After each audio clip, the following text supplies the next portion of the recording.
Et je passe la parole du coup à Gilles. Bonjour à tous. Moi, je suis journaliste au Trends Tendance.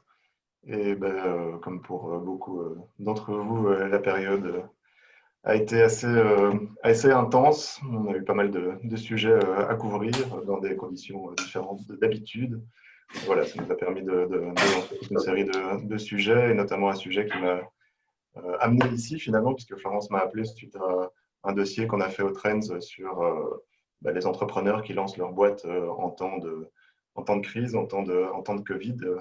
Voilà, et on avait titré ça C'est le bon moment pour lancer sa boîte. Donc, et on a eu plein de témoignages très très positifs, notamment celui d'Anouk, hein, qui a un peu détaillé son projet. Donc voilà, des choses positives aussi qui émergent dans cette période pas forcément simple à gérer au niveau personnel. Et donc météo interne plutôt satisfaisante, on va dire. Et donc, Gilles, j'en profite pour te passer la main. Alors, nous allons assister à une interview de la part de Gilles qui va questionner nos deux invités, Anouk et Marine. Ne vous en faites pas, après, d'ici 20 minutes, on a une session de questions-réponses. Et puis, on se retrouve comme d'habitude, pour faire les je veux. Donc, Gilles, je te cède la parole pour l'interview de nos deux invités. Parfait, merci beaucoup Florence, et encore bienvenue à tous, hein. Moi, c'est une première aussi dans ce type de session, même si j'ai lancé un petit exercice en ligne qui s'appelle les Trend Talk, et auquel Anouk a d'ailleurs gentiment participé il y a deux, trois semaines. Voilà, on invente aussi des nouveaux formats pour amener de l'info à tout le monde, et donc c'est un plaisir aussi de rencontrer des gens par ce biais-là. Alors aujourd'hui, donc, comme invité, on a Anouk Rossels et Marine Verdussen. Alors, je vais commencer peut-être par toi, Anouk. Donc, tu as lancé Psy Solidaire, hein. C'est vraiment, tu as lancé une boîte pour répondre un petit peu à la crise Covid et aux problématiques psychologiques, hein, auxquelles les gens font face quand ils sont confinés. Tu peux nous expliquer peut-être un petit peu voilà, quel est ton projet? Donc Solidaire, effectivement, j'ai lancé il y a 3 mois, au tout début du confinement. Et le but, c'était de mettre en lien des psychologues bénévoles qui étaient prêts à offrir leur écoute et des personnes en souffrance psychique liée au confinement. Donc, c'était le cadre de Psy Solidaire.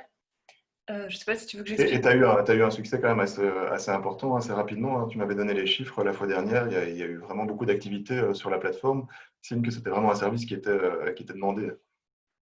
Oui, en fait, c'est un service qui n'a pas été vraiment très réfléchi. J'ai été prise aussi, moi aussi j'avais plein de projets et d'activités qui étaient en route quand le confinement est arrivé. Le confinement m'a un peu coupé dans mon élan. Et voilà, en quelques jours, en fait, j'ai mis en place cette plateforme. Et c'est vrai que pas mal de psychologues y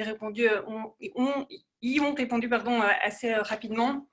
Et oui, tout s'est fait assez vite. Et c'est vraiment au fur et à mesure des jours qu'on a structuré tout ça et que voilà, quelque chose Plus qui... de 200 psychologues, je crois, qui ont rejoint la plateforme de Alors, manière bénévole. donc, en tout, effectivement, il y a eu 200 psychologues qui ont rejoint la plateforme. Je pense qu'on a aidé un peu plus de 400 personnes. Donc, effectivement, c'est une plateforme qui a bien fonctionné, vu la détresse avec le confinement. Voilà, et toi, pour expliquer un petit peu ton parcours, toi, tu es psy de formation, mais tu suis aussi euh, une formation en marketing digital. Donc, tu as vraiment des projets entrepreneuriaux. Et c'est dans ce cadre-là aussi que tu as lancé Psy Solidaire, avec un peu cette double casquette, quelque part.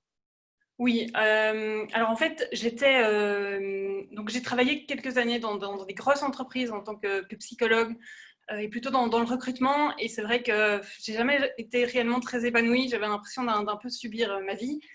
Et en fait, du jour au lendemain, j'ai un peu tout balancé. Je suis partie voyager 1 an à l'étranger et je suis rentrée en fait il y a 9 mois avec la conviction et la certitude que j'allais trouver des ressources en moi pour développer quelque chose qui avait du sens et de la valeur à mes yeux.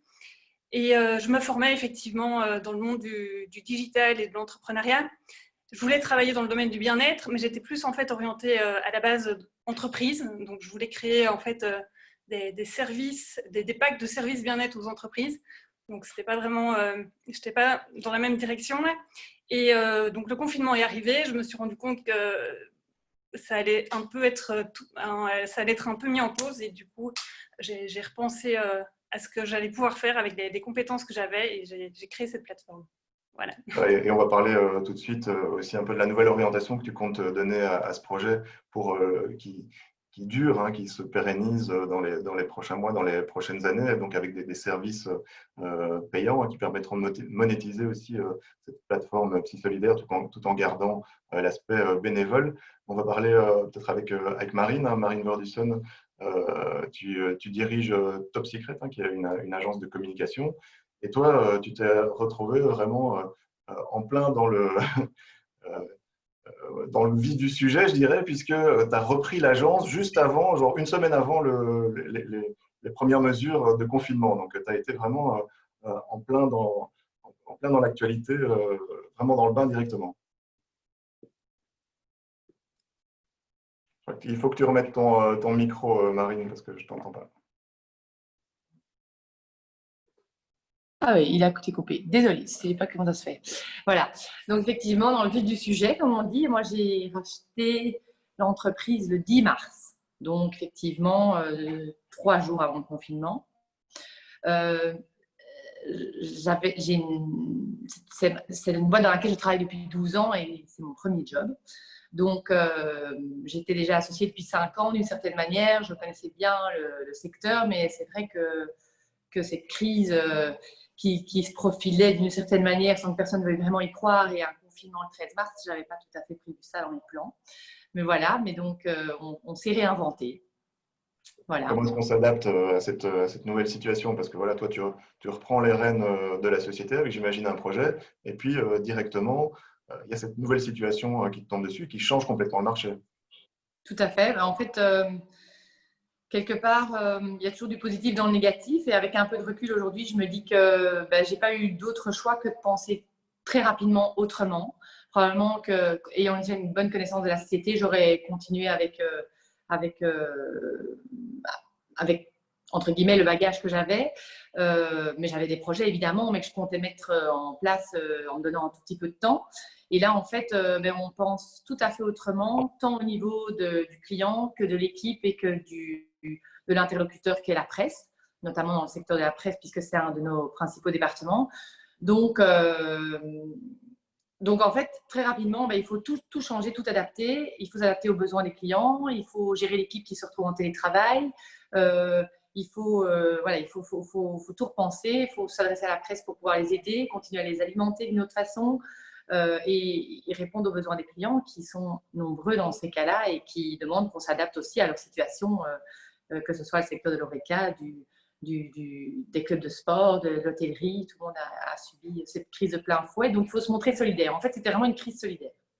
Ouais, parce qu'il y a toute une série de tes clients, comme tu le dis, qui sont voilà, soit dans l'ORECA, dans le secteur hôtelier, beaucoup de clients aussi dans le lifestyle qui ont aussi été impactés, certains secteurs qui se sont retrouvés carrément à l'arrêt. Donc, comment est-ce que tu leur proposes des produits de communication alors que eux-mêmes, leur activité, elle est chamboulée, voire arrêtée? On a pas mal réfléchi, pas mal. On a beaucoup réfléchi, mais très rapidement. C'est-à-dire qu'il y a des clients pour qui l'activité a continué de manière slow, mais on a continué à communiquer comme on pouvait, avec ce qu'on pouvait, qui était entre guillemets pas maladroit à ce moment-là. Parce qu'on travaille parfois sur de beaucoup plus long terme avec la presse. Mais surtout, on a dû trouver des prétextes de communication nouveaux. Pour certaines marques, ça a été une grosse communication autour de toute la communication de tous les masques qui ont été produits, toutes les sociétés de mode qui ont arrêté leur production pour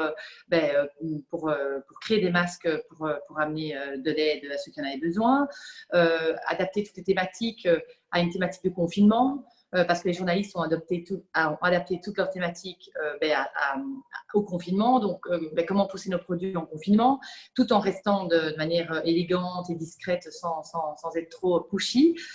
Penser surtout les 4 premières semaines, tout le monde a dû un peu accuser le coup, je pense, mais après, on a vraiment directement pensé futur. Comment on va fonctionner en futur. On a vraiment pensé des stratégies beaucoup plus digitales. On a pensé le futur, on a vraiment dû se réinventer. Je ne sais pas le dire mieux que ça, mais vraiment la presse ayant eu ses limites. À un moment, il y a eu le RP qui est rentré en ligne de compte. Il y a eu le digital avec les réseaux sociaux. On a beaucoup poussé. On a vraiment essayé d'apporter des solutions à nos clients pour leur permettre de continuer à communiquer et à voir des perspectives de communication à plus long terme. Ouais, donc s'adapter très très vite, changer peut-être certains messages, hein, forcément, qui n'étaient plus adaptés du coup à cette nouvelle situation. Alors, je vais retourner vers Anouk. Toi, voilà, on en parlait là tout de suite. Pour l'instant, tu es vraiment dans une phase où tu vas aussi réorienter quelque part ton projet, hein. Tu vas garder cet aspect solidaire et bénévole de Psy Solidaire, mais aussi créer des nouveaux services et monétiser ta plateforme et créer vraiment ton projet entrepreneurial sur base de Psy Solidaire. Explique-nous un petit peu ce que tu as prévu. Oui, et en fait, plusieurs choses m'ont amené à penser effectivement à une suite à Psy Solidaire. Donc, premièrement, c'est vrai qu'on a travaillé avec 200 psychologues, mais j'ai encore actuellement donc 100 psychologues qui sont super motivés de continuer avec moi pour la suite. On a reçu plus de 600 demandes en fait en tout, et encore aujourd'hui, alors que le confinement est levé, on reçoit encore tous les jours beaucoup de demandes, donc ça montre qu'il y a un réel besoin. Et alors, une information que je trouvais assez importante pour la suite, c'est que dans les donc 35% en fait des personnes qui contactent les psychologues, finalement, ils bifurquent après en thérapie payante avec le psychologue. Donc, je pense que en fait, ça a mis en évidence que les gens, par cette offre de première écoute gratuite via un formulaire, ça les aidait à sauter le pas et ça les engageait peut-être un petit peu moins que s'ils doivent trouver par eux-mêmes un psychologue, ils doivent payer directement une consultation alors qu'ils ne savent pas si la relation va être bonne. Donc, de cette observation, effectivement, j'ai pensé à un nouveau modèle. Voilà. Et donc, ce modèle, en fait, il part du principe que déjà, on a tous des comportements qui nous handicapent un peu beaucoup dans la vie de tous les jours. Et pourtant, en fait, aller chez le psy, pour beaucoup, c'est un peu encore un signe de faiblesse. On remarque là, de ces 3 derniers mois, il y a 85% des dons qui étaient faits par les femmes et que 15% d'hommes qui sont venus vers nous. Et pourtant, quand les hommes venaient, c'est vraiment quand ils étaient au bout du rouleau et qu'ils n'avaient plus d'autre choix. Donc, une de mes premières missions là, ce sera de dédiaboliser cette fonction de psychologue et la rendre plus accessible en fait. Et en fait, fournir un service simplifié qui va permettre en fait aux patients d'avoir un professionnel qui correspond à 100% à ses besoins. Donc, un service d'annuaire, quelque part, une plateforme d'accès en ligne aux psychologues. C'est quelque chose qui n'existe pas encore aujourd'hui? Oui. Alors, c'est vrai que il y a 2 semaines, on avait déjà parlé de cet annuaire. Je suis un peu dans ma phase de transition, de test et d'observation. Effectivement, il va y avoir un annuaire, mais ce sera plutôt un annuaire interne. Je me rends compte qu'un annuaire public qui vise sur la quantité, je n'aurai pas beaucoup de plus-value sur le marché, mais plutôt un annuaire qualitatif avec des professionnels de santé que je connaîtrais très bien par cœur et que, en fonction en fait de la demande du patient, on pourrait référencer pour que le patient ait vraiment un soin qui soit 100% adapté à lui. Voilà. Parfait. Alors, Marine, je vais revenir vers toi. Aujourd'hui, une des difficultés, c'est évidemment que toutes les entreprises, elles ont été soit au ralenti, soit elles ont eu des impacts financiers. Et on sait que certaines dépenses vont être coupées en premier. Et souvent, les dépenses de communication, c'est celles qu'on va, sur lesquelles on va peut-être déjà faire directement des efforts ou qu'on va couper en partie. Alors, est-ce que tu as subi aussi cette problématique-là ou est-ce que tu as une stratégie pour convaincre tes clients que malgré tout, c'est quand même le moment pour communiquer, pour arriver avec un nouveau message? En fait, les choses se sont faites assez naturellement. Dans un premier temps, oui, j'ai eu des demandes de clients d'être solidaires, de diminuer les honoraires, de suspendre, de mettre entre parenthèses. Donc, évidemment, je m'étais dit, je préfère les garder à long terme, faire un effort aujourd'hui et les garder demain que de fermer la porte à un moment où tout le monde en a besoin et me retrouver avec 10 clients en moins en septembre. Donc, oui, j'ai adopté cette stratégie-là de me dire, je préfère faire un effort aujourd'hui et de pouvoir à long terme les garder. Aujourd'hui, par contre, pendant cette période de confinement, on a quand même eu une augmentation des demandes en termes de graphisme et de tout ce qui était réseaux sociaux. Il faut savoir qu'on a 6 départements chez Top Secret Communication. La presse est un de nos plus gros départements, mais on a tout ce qui est événementiel. Bon, autant dire que ça, c'était vraiment à l'arrêt. Marketing influenceur, community management, graphisme et médias. Et donc, tout ce qui est réseaux sociaux et tout ce qui est digital et graphisme a connu quand même une constance, voire une augmentation. Et depuis le début du mois de juin, j'ai des demandes de prise en charge de communication d'entreprises, tous secteurs confondus, que ce soit du corporate au lifestyle, mais tous les jours. Donc, je dirais que je pense que… L'activité qui reprend vraiment… Oui. Et des nouvelles campagnes qui ont peut-être été mises à l'arrêt, qui reviennent, oui, qui reviennent. Mais… Des sociétés qui se rendent compte qu'elles n'ont jamais communiqué et que c'est celles qui vont faire parler d'elles qui vont probablement passer cette crise. Et donc, du coup, la communication, ça devient un allié majeur dans cette crise. Alors que moi, je m'étais dit au début, il va falloir que je me batte parce que là, vraiment, je pense que tout le monde va souffrir. Mais en fait, évidemment qu'il y en a qui souffrent et qui mettent la communication entre parenthèses de toute façon, mais ceux qui ont le besoin de continuer vont avoir besoin de communiquer. Et ça, je le sens dans toutes les personnes qui me contactent. Encore aujourd'hui, 3 personnes m'ont appelé pour de la visibilité digitale, visibilité presse, se faire connaître. C'est des nouveaux concepts, c'est des boîtes déjà établies depuis longtemps, ce sont des points de vente indépendants, ce sont des plateformes santé bien-être. Il y a énormément de choses qui arrivent sur le marché et qui ont besoin de prendre la parole. Donc, il y a de la place pour la communication. Est-ce que maintenant tous les messages doivent absolument être adaptés à la situation Covid ou est-ce qu'on peut commencer à reprendre des campagnes de communication plus classiques, on va dire? Non, on reprend des campagnes de communication plus classiques. La seule réserve que les gens émettent, parce que dans le volet communication, il y a le volet rencontre avec les journalistes, les influenceurs. Ça, c'était une partie de notre volet. Ça, c'est plutôt quelque chose qu'on met un peu entre… On marche plutôt à tâtons sur ce sujet-là, puisqu'on ne sait pas très bien comment on va pouvoir redévelopper les rencontres physiques. Mais tout ce qui est communication, on est déjà sur des prétextes où on a laissé le Covid derrière et on va de l'avant sur des nouvelles collections, sur des nouveaux prétextes, des nouveaux lancements. Donc, je dirais que dans les nouvelles personnes qui arrivent chez nous ou dans les clients existants qui reprennent le flambeau de la com, on ne parle plus de ça. Enfin, bien sûr qu'il y a des conférences de presse qui se réorganisent. Voilà. Hein. Je suis allé à l'une. Il y a des conférences de presse qui recommencent à s'organiser. Oui, mais voilà. Donc, mais voilà, ici, on parle de faire des shifts aussi en conférence de presse, de faire des shifts matin, midi, après-midi, dizaines de personnes par dizaines de personnes, pas plus, pour éviter justement d'être trop au même endroit, etc. Mais a priori, ça reprendrait physiquement à partir de septembre. C'est plutôt moi ce que j'entends. C'est que les gens parlent beaucoup maintenant. Et donc, en fait, maintenant, on en parle, ça va avoir lieu, mais j'entends que ça reprend. Donc, les gens ont envie quand même d'aller dans un élan positif, de passer un peu à autre chose. Et par rapport à ton activité à toi, qu'est-ce que tu penses sur l'ensemble de l'année 2020? Est-ce que ça va être une année difficile ou est-ce que tu penses que globalement, l'activité va quand même réussir à se maintenir avec ce rebond qui est attendu là maintenant? En fait, je pense que je vais subir une déconvenue au niveau de tout ce qui est événementiel, puisque j'avais quand même 22 événements entre février et juin. Donc voilà, ça c'est sûr que… Alors qu'il y a des années, on a beaucoup moins d'événements, mais cette année, c'était vraiment une belle année d'événements. Les marques avaient très envie de communiquer par l'événementiel. Par contre, on a rentré tellement de choses annexes et tellement de digital que je pense que je vais sauver les meubles. Voilà, c'est mon sentiment ici à la moitié de l'année. Et on a l'air plutôt d'aller vers une tendance similaire à l'année passée, malgré qu'on va devoir se battre jusqu'en décembre, parce que je ne suis pas sûre qu'on soit au bout de cette crise non plus. Et il y a peut-être des clients qui vont souffrir en septembre, octobre, novembre. Donc, c'est un peu tôt pour me prononcer, mais par contre, j'ai quand même l'impression qu'on va vers une tendance similaire.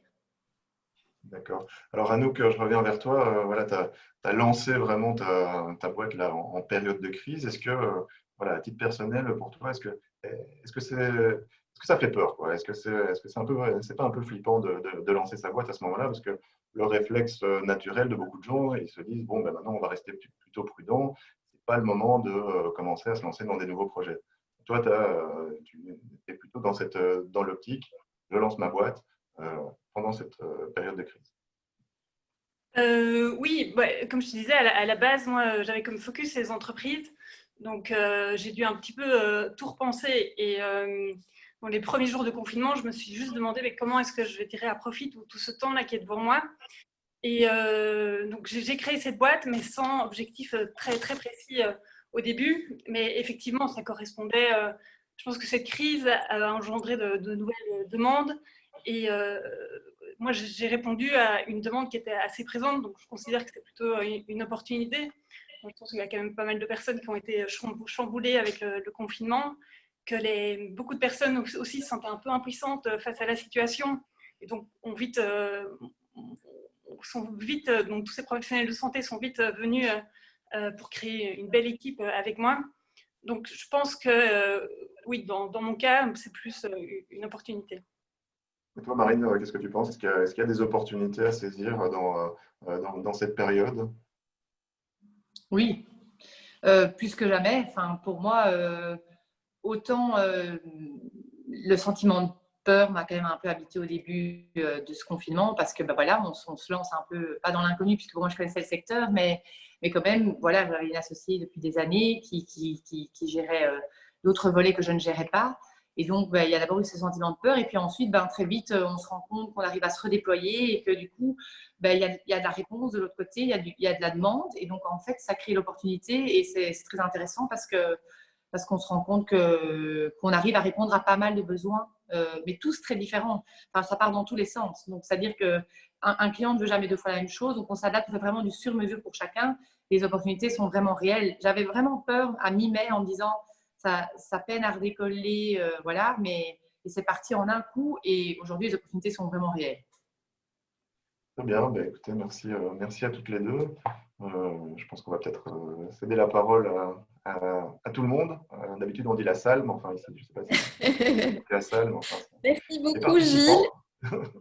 Bon, j'espère que vous m'entendez, que vous me recevez, parce qu'on ne sait pas pourquoi, mais on a une très mauvaise connexion, On t'entend. même si je me sens connectée avec vous.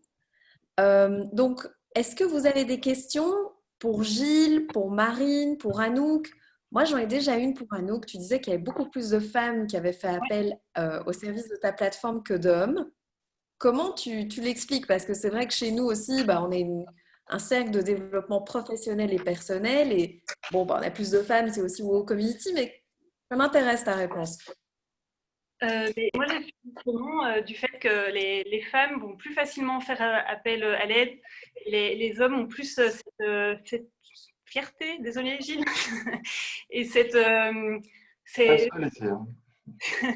ils pensent plus que c'est un peu un signe de faiblesse, je pense, d'aller voir un psy. Alors que pas du tout. Et tous les hommes que j'ai eus, effectivement, c'était des hommes qui étaient vraiment dans des situations très, très, très critiques.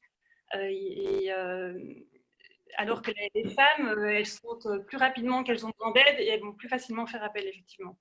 C'est une observation que j'ai souvent vue ces derniers mois.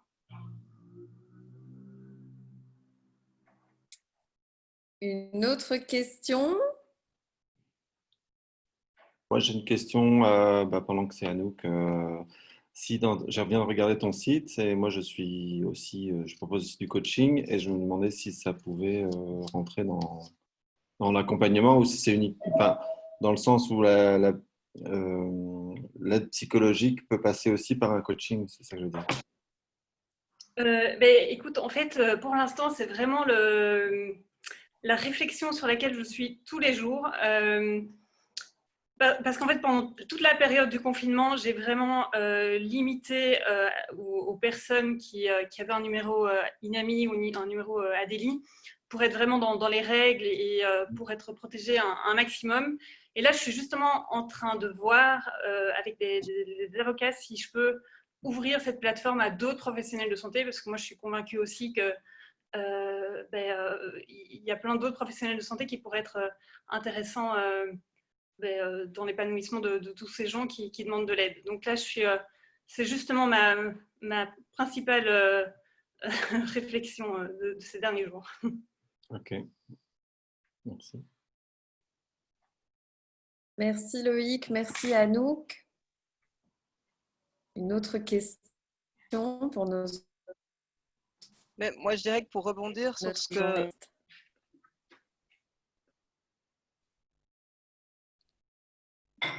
Donc, je disais pour rebondir sur ce que Loïc vient de dire, en fait, les coachs, parce que moi, je suis coach aussi, on l'a d'office dans la déontologie, soit de l'EMCC, soit de l'ICF, et on fait déjà d'office du coaching solidaire. Ça fait partie de nos engagements quand on s'affilie à ces associations. Et en fait, c'est géré via l'association. Ok.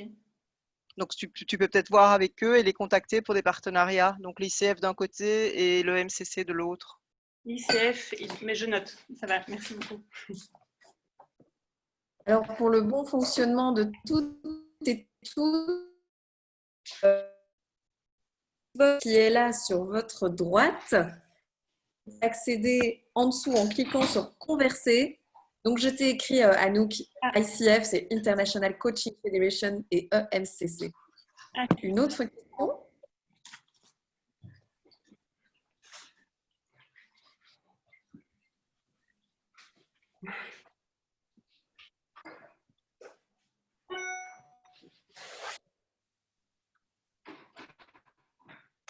Il n'y a pas de question, moi j'en ai encore une. Cette fois-ci, c'est pour Marine. Oui. C'est par rapport à cette phase de reprise. Est-ce que tu aurais des conseils de stratégie, de visibilité quand on démarre une activité? Que tout le monde communique à fond maintenant et difficile de se faire sa place. Oui, c'est vrai. Mais c'est vrai qu'il n'y a pas vraiment de stade de démarrage d'une entreprise pour communiquer. Moi, je pense que même une activité qui démarre peut trouver son écho, pas spécialement toujours par une agence comme nous, mais je veux dire, on aide aussi des startups. Enfin, voilà, ça je le dis entre parenthèses, mais c'est vrai qu'on a pas mal de gens qui démarrent, qui viennent nous voir pour directement avoir accès à une visibilité, qu'elle soit presse ou qu'elle soit des conseils en digital, en réseaux sociaux, pour vraiment faire connaître son activité. Et c'est vrai que je pense qu'il y a des opportunités qui se créent par des biais de communication et qui, du coup, par le bouche à oreille et le fil en aiguille, vont apporter la visibilité qu'on n'avait pas imaginée. Donc, je pense que communiquer sur une activité, quelle qu'elle soit, est hyper important. Et il ne faut jamais avoir peur de communiquer, enfin d'envisager une communication, même pour une activité aussi jeune soit-elle. Voilà, parce que là, moi, j'ai des toutes jeunes startups qui viennent me voir et c'est vrai qu'il y a des l'écho. Et puis la presse est en demande de nouveaux projets. C'est quelque chose que les journalistes aiment bien, c'est d'être à la naissance d'un projet et de suivre un projet depuis le début. Il y a beaucoup de sociétés qui je vois dans mon entourage, ont communiqué et depuis le début, elles sont soutenues par la presse. Et donc, ça donne une certaine crédibilité, évidemment, à un lancement de produit ou à un lancement de projet.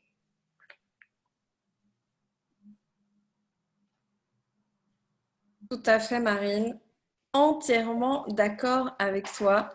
Il ne faut jamais rater une occasion de communiquer.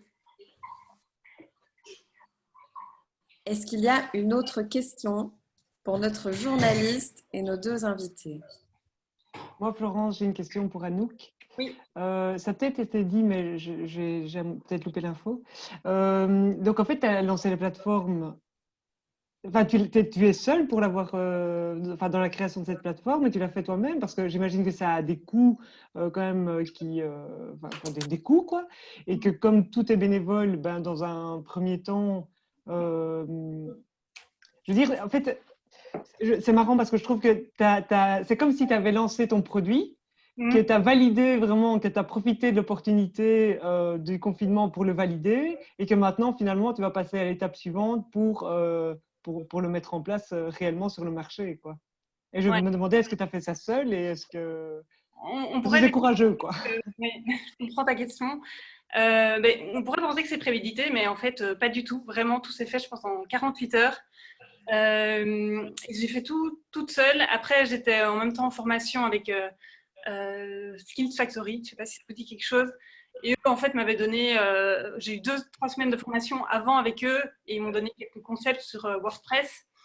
Et voilà, j'ai créé un site, mais les premiers jours, c'était vraiment un site très, très sommaire, très, très moche aussi. Mais il y avait le petit formulaire de demande et grâce à ça, ben, voilà, ça s'est fait. Et moi, j'ai appris sur le tas. Le site, bon, je trouve qu'il est toujours pas très. Enfin, il y a encore beaucoup d'améliorations à faire, mais le site, le premier jour et le site maintenant, c'est déjà un autre monde. Donc, j'ai vraiment commencé au tout début avec les moyens que j'avais. Et bon, j'ai vraiment structuré et évolué dans ce concept de plateforme au fur et à mesure sur les 3 mois en fait. Et comment tu as communiqué? Parce que donc tu l'as mis en place et puis après, tu as utilisé les réseaux sociaux pour dire, parce qu'à la fois tu as communiqué vers les psychologues et puis à la fois vers le public qui en avait besoin. Exactement. Et tout s'est vraiment fait en 3-4 jours. Tout s'est fait via les réseaux, effectivement. J'étais sur les bons groupes Facebook. Étant psychologue, je savais où aller directement. Et je pense que c'était un moment où tout le monde se sentait un petit peu impuissant et tout le monde avait envie d'aider à sa façon. Donc vraiment, les gens sont arrivés super rapidement vers moi. Et puis, effectivement, la solidarité fait que ma plateforme a été visible assez rapidement parce que les gens ont partagé, les gens avaient besoin d'aide et c'est le bouche à oreille qui a fait que tout a bien fonctionné finalement. Et moi-même, j'ai été surprise. En fait, j'ai dans un premier temps lancé Psy Solidaire, mais je ne savais absolument pas à quoi m'attendre. Et je me suis dit, quelle que soit la finalité, de toute façon, je vais de toute façon en apprendre quelque chose. Et voilà, ça s'est fait comme ça. Ah, c'est chouette, c'est bien. Félicitations. Moi, j'ai une question pour vous deux. La peur est quelque chose que nous avons toutes et tous expérimenté en tant qu'entrepreneurs. Ah, chez moi, ça a coupé. Oui. Si, moi Ça aussi. ne reviennent plus. Vous m'entendez? Oui. Est-ce que vous m'entendez? Oui. Oui. Donc, je disais que la peur était vraiment une émotion que nous avons tous expérimentée en tant qu'entrepreneurs ces derniers temps.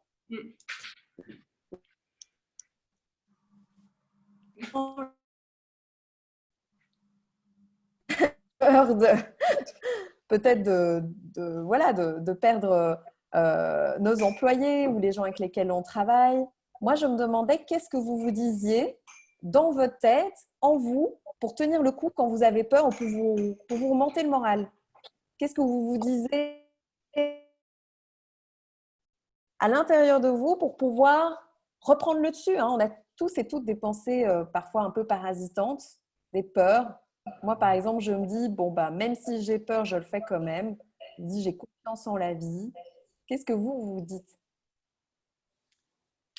Oui.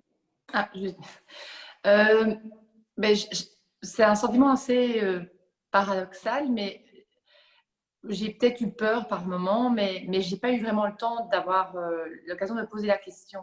Enfin, voilà, c'était tellement un rouleau compresseur en 2-3 mois de tenir le cap et au final de se dire je connais mon projet, j'ai confiance en l'avenir, je vais tout faire pour tenir le coup. Et puis finalement, jour après jour, on voit qu'il y a des choses positives qui se passent aussi, donc ça fait tenir le coup. Je ne suis pas toute seule aussi ici chez Top Secret, j'ai une associée qui gère le côté plus financier, donc ça me donnait aussi la chance de pouvoir voir chaque jour ce qui se passait et de voir que je tenais le coup. Alors oui, j'ai dû faire des choix difficiles. J'ai dû me séparer de 5 filles, enfin, mettre en chômage temporaire 5 filles ici à l'agence, on est 10. On a continué à 4 ou à 5 à faire tout le boulot. Mais il y a eu une sorte de solidarité de la part de tout le monde et donc on s'est vraiment senti porté par une équipe et au final se rendre compte qu'on le faisait pour que tout le monde revienne et pour que nos clients continuent sur le long terme mais humainement c'est une expérience assez unique parce qu'en même temps on est chez soi avec ses enfants et on doit être fataliste parce que tout le monde dit la même chose que nous et d'un autre côté il faut faire tourner une boîte et il faut que ça continue parce qu'on ne peut pas se permettre 3 mois d'arrêt. Donc la peur est un sentiment, moi j'ai personnellement pas souvent peur, donc voilà, et j'ai assez confiance en mon projet, mais bon, voilà, aujourd'hui, ça m'a donné un peu raison de me dire, j'ai bien fait de continuer à y croire comme ça. De toute façon, j'avais pas le choix, je venais de signer une boîte, donc voilà, de toute façon, il faut s'accrocher. Et donc voilà, donc le sentiment de peur, il a été là par moment, mais très vite, on le balaye pour aller de l'avant, en fait. Enfin, ça, c'est dans mon cas de figure. Et toi, Anouk, c'est quoi ta petite phrase intérieure pour affronter cette peur, danser avec la peur? Et moi, contrairement à Marine, je suis quelqu'un qui est bourré de peur. J'ai peur de tout. Et en fait, j'ai appris justement à écouter mes peurs et plutôt… en fait, dès que j'ai peur, je sais que je dois y aller. Et plus ma peur est grande, plus je sais que je vais en apprendre beaucoup. Donc, j'ai tendance à être boostée en fait, par mes peurs et… en tout cas, à les affronter. C'est ça, j'ai l'impression, qui me permet de me développer depuis longtemps. Ouais. Et voilà, donc là, j'ai eu beaucoup de peur, mais j'ai aussi appris à pas trop être dans la réflexion et d'oser, de foncer. Et là, dans ce projet aussi, j'avais beaucoup de peur. Et si je les avais écoutés, je pense que j'aurais rien fait. Et je me suis dit, autant voilà, agir. Et si j'ai des échecs, ce sera des échecs hyper instructifs et j'en apprendrai beaucoup. Donc c'est voilà, toujours justement, si j'ai peur, je fonce.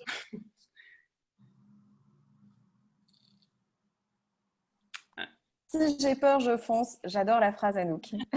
J'adore la phrase. Alors, tour des je veux. C'est quoi un je veux? Et nos 2 invités, notre journaliste participeront aussi.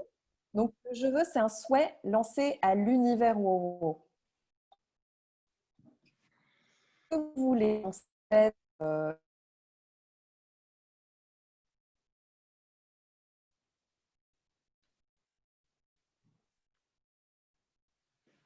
ce moment.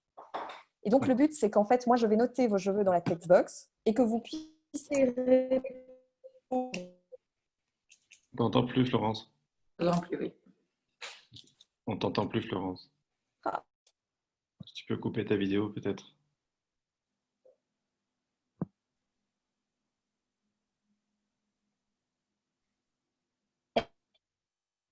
Grand moment de solitude.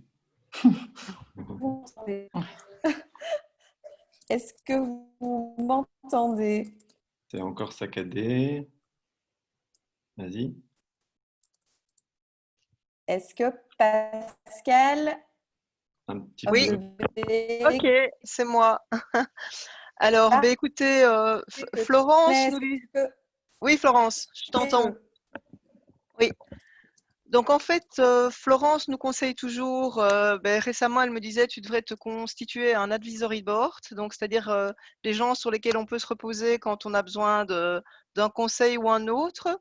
Et moi, mon point faible, justement, dans la communication, je dirais, c'est tout cet aspect journalistique. Or, on a une personne qui est attachée de presse et une personne qui est journaliste dans la salle. Et donc, je demande à Marine et à Gilles d'accepter l'invitation LinkedIn que je vais vous envoyer.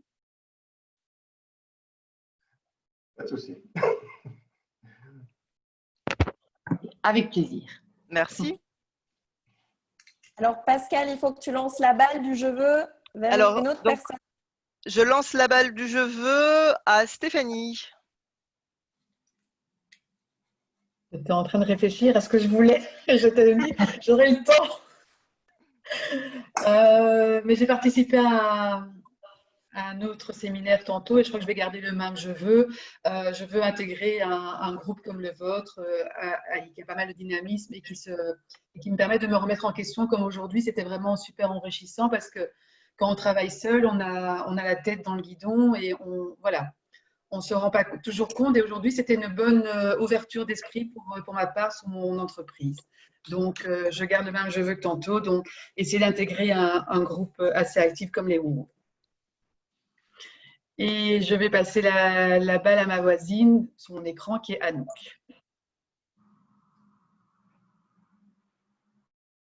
Ah, tu dois rallumer ton micro, Anouk.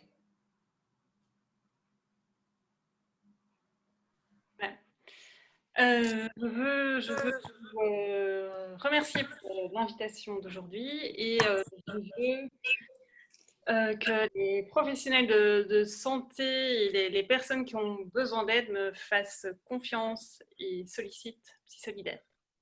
Voilà. Et je passe la balle à Marie. Non. Oui, Marie. Alors, moi, je veux plein de personnes dans mon espace de coworking. Donc, mesdames, comme c'est destiné à la jante féminine et pour faire grandir les femmes actives, soyez les bienvenus pour une journée test quand vous le souhaitez, chez nous, à Watermal-Boisfort. Voilà. Et je lance la balle à Loïc. Merci. Alors, moi, je veux un conseil de visibilité, ou de qui veut, hein, par rapport à mon activité de lancement de web coaching, c'est-à-dire je propose des sites internet clés en main, et je ne suis pas connu, et donc je ne sais pas comment m'y prendre pour me faire connaître, même si j'ai plein d'idées, mais j'aimerais avoir un avis extérieur de votre part. Je peux donner un avis, en tout cas, c'est sûr. Donc, tu ne dois pas hésiter à m'envoyer un mail. À quoi, pardon? À m'envoyer un petit email ou ton numéro de téléphone et on peut s'en parler. Génial. Ultime. Voilà. Merci. Plaisir. Donc, il y a déjà un duo entre Loïc et Marine.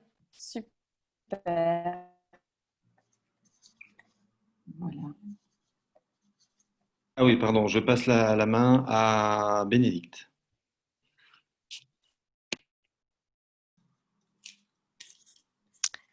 Alors, bonjour tout le monde. Ben, moi, je présente maintenant, Florence, parce que moi, je veux vous aider. Voilà, en tant qu'indépendante, bon, il y en a pour certaines, ça fait déjà la 3e fois qu'elles m'entendent aujourd'hui. Désolée. Désolée les filles, là, et messieurs. Donc, moi, je vais partager mon écran. Je suis chez Iseo et Partena. Donc, je vais vous présenter Iseo et les avantages Iseo. C'est donc moi, je veux vous aider, parce que quand on est indépendant, tout le monde voit mon écran d'abord. Oui. C'est bon. On est souvent tout seul, hein, comme le disait justement Stéphanie. J'étais moi-même indépendante pendant 7 ans. Et donc, Iseo peut vous aider à ne pas être tout seul et on va vous protéger aussi. Protéger comment? Par le biais de 4 protections juridiques, la protection juridique, médiation commerciale et sociale. Donc, c'est quand même le step avant l'avocat. C'est quand même un petit peu plus soft. Par une protection juridique et e-réputation, on est tous sur les réseaux sociaux, on a des sites web et notre notoriété est souvent vite bafouée. Une protection juridique pénale et une protection juridique fiscale. Donc, la protection juridique fiscale intervient en cas de litige avec l'administration. Je prends, depuis ce matin, je ne change pas mon exemple, les droits d'auteur. Donc, beaucoup d'entre vous peuvent faire appel aux droits d'auteur. Tout ce qui est de la création, il y a de l'écriture, un médecin qui rédige une potion magistrale, c'est aussi du droit d'auteur. Donc, c'est quand même nettement moins taxé. Mais si un jour l'administration fiscale vient farfouiller dans vos dossiers, en cas de litige, on intervient et on couvre jusqu'à 20 000 € de frais. Donc, c'est quand même non négligeable. Vous avez aussi une assistance juridique de base. Donc, si vous avez par exemple un problème avec un contrat de bail, nos juristes sont là aussi pour vous aider. Donc, il ne faut pas s'atteler d'une armada de juristes. Via Iseo, vous avez tout. Des clients ont des problèmes, ne vous payent pas des factures. Vous rentrez votre dossier de la facture litigieuse chez Intrum et ils se chargent de récupérer votre argent. Un peu de bien-être, c'est l'avantage des salles de sport qui sont reliées à Gymlip. Donc, selon le forfait, vous pouvez aller dans différentes salles de sport. Pour vos déplacements, vous avez aussi une carte, vous pouvez bénéficier d'une carte essence avec des remises sur vos pleins. Donc, le tarif d'affiliation Iseo est de 149 € par an. Mais pour vous, évidemment, il y a une action, donc vous pouvez bénéficier de 20% de remise. Je vais mettre les liens dans le chat et toutes les questions peuvent être envoyées sur info@iseo.be où je vous répondrai volontiers. Aussi sur votre statut d'indépendant, si certains aussi ont loupé ce matin toutes les mesures suite au coronavirus parce qu'il y a encore des choses en tant qu'indépendant que vous pouvez demander, des primes ou des reports de cotisation. Surtout, n'hésitez pas, on est là pour vous aider. Voilà. Merci et je passe la balle à... Alors, je voudrais ajouter quelque chose. Est-ce que vous m'entendez? Faites-moi comme Oui. ça. Vous m'entendez? Oui, super. C'est qu'en fait, les offres qu'on vous fait online... On ne t'entend plus. Donc, elles sont valables pour vous, ces offres, mais aussi pour toutes les personnes, vos proches, ceux qui en ont besoin.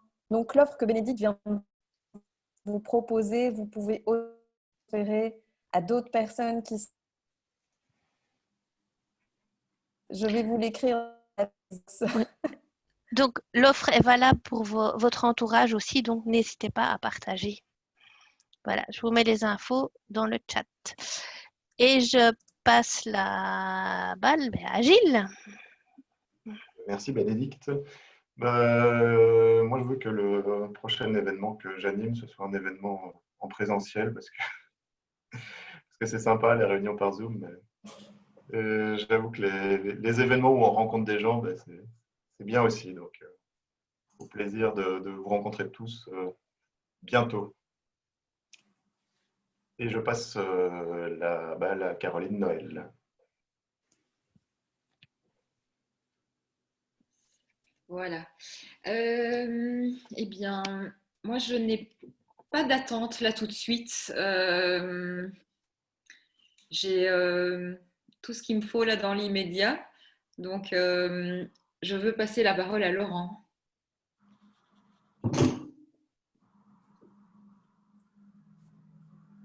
Je vais garder le même. Je veux que tout à l'heure, c'est créer un fonds pour les WOW que je proposerai de gérer de manière à pouvoir délivrer un rendement attractif de l'ordre de 4 à 5% sur un horizon de 3 ans et plus. Donc, si ça intéresse certaines WOW, on pourrait même commencer à partir d'un montant même de 1 000 € pour autant que tout ensemble et tous ensemble, il y a moyen d'arriver à faire un club d'investissement ou un fonds suffisamment conséquent que pour le gérer.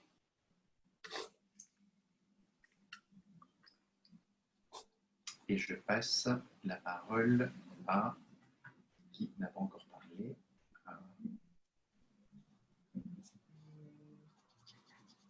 Caroline a déjà parlé.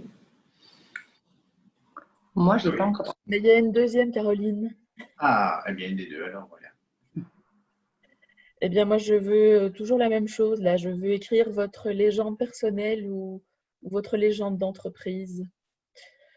Des articles de fond, des choses comme ça. Donc voilà, je veux écrire. Et je passe la parole à Marine. Moi, je veux que les entreprises ou les indépendants, quelle que soit leur grandeur, n'aient pas peur de faire appel à une agence de communication. Parce que bien souvent, les gens se disent, je suis trop petit, j'ai pas de dossier de presse, j'ai pas d'outils pour m'adresser aux journalistes. Et tout ça, c'est des choses que l'agence peut faire avec avec vous. Et le challenge d'une agence aussi, c'est de pouvoir aider, en tout cas dans mon cas, les personnes, quelle que soit leur taille et leur format. Voilà, c'est ça qui est challenging, pas toujours les grosses sociétés. Voilà, faut pas hésiter, faut se lancer. Et je passe la parole à, je vais voir qui n'a pas encore parlé. Florence, tu as pas, non, Joël, non, elle n'est pas là, attendez. Hein. Tout le monde a parlé en fait là. Loïc? Oui, oui, j'ai parlé déjà. Alors moi, je ne sais pas si vous m'entendez. Pas très bien. Pas très bien. Bon, ben moi, mon je veux, je l'ai exprimé, c'est d'avoir un rendez-vous avec Marine et un avec Anouk pour pouvoir ben voilà, communiquer avec la WoW Community. Et de nouveau, vous êtes à nouveau figé, donc je ne sais pas si vous m'entendez. Oui, on t'entend.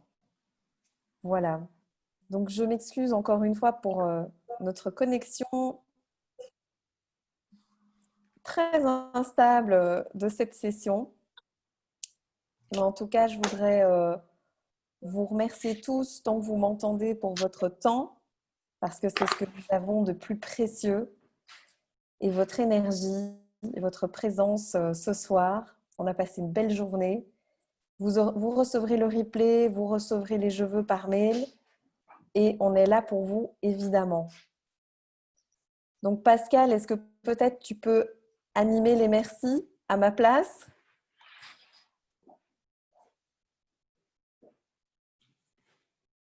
Ton micro, Pascal. Oui, donc je disais, voilà, on termine la journée et on termine cette WoW Academy. Et donc, on la termine sur le mot que vous avez envie de laisser. Et je cède la parole à Anouk. Le mot, merci. Un énorme merci à tous. Et tu renvoies la balle vers Stéphanie. Moi, merci là d'avoir organisé cette journée. J'ai participé à 2 Zooms et c'était vraiment super enrichissant pour moi et remotivant, je trouve. Donc voilà, je passe la balle à Gilles. Merci à tous pour votre présence et puis n'oubliez pas de lire le Trends Tendance. Voilà, comme ça, j'aurais fait ma petite pub aussi. On a toujours des bons dossiers. Cette semaine, c'est sur votre été. Est-ce que vous allez partir à l'étranger ou en Belgique? Et je passe la parole à Marine.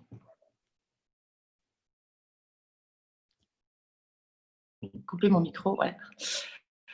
Merci aussi, parce que c'était une énergie positive qui s'est transmise à travers tous ces petits écrans quand même, avec plein de personnes qui ont envie d'avancer. Donc voilà, merci, parce que c'est toujours enrichissant de partager ensemble des moments comme ça. Et je passe la parole à Marie Buron.